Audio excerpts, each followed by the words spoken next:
Our teacher told us we were about to visit the happiest workplace in America, but the moment we walked in, I knew something was wrong.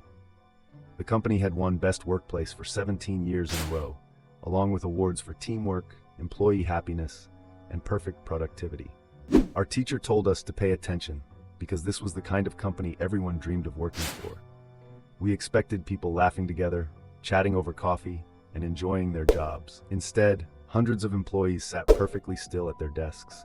Nobody spoke, nobody smiled, nobody even looked at one another. The only sound in the entire office was the endless tapping of keyboards. Then one of my classmates accidentally dropped a metal water bottle.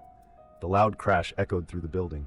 Every employee stopped typing at the exact same second and slowly turned to stare directly at us. Nobody blinked.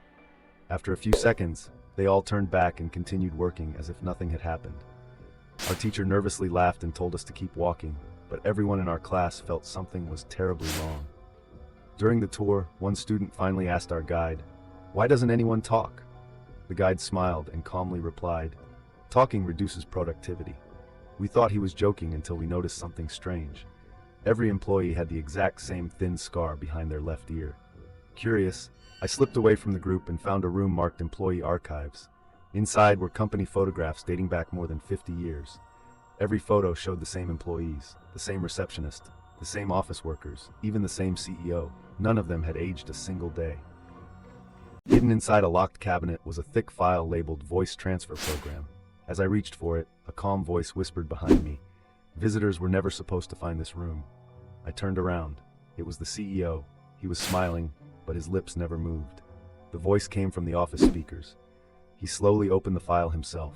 Inside were hundreds of employee contracts, each ending with the same sentence. "In exchange for lifelong success, I willingly surrender my voice."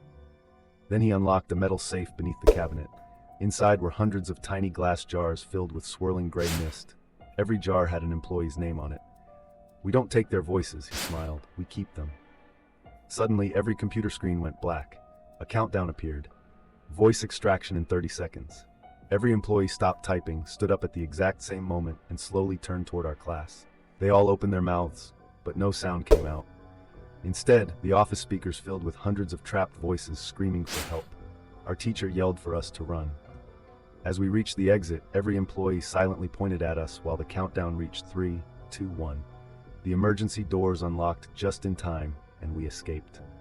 The next morning, our principal proudly announced that 5 students from our class had accepted internships at the company. I looked at them. They were all smiling. None of them answered when their names were called. Behind each of their left ears was the same thin scar every employee had. Would you still take a job there after seeing this? What would you have done? Let me know in the comments, and don't forget to like and subscribe for more creepy stories.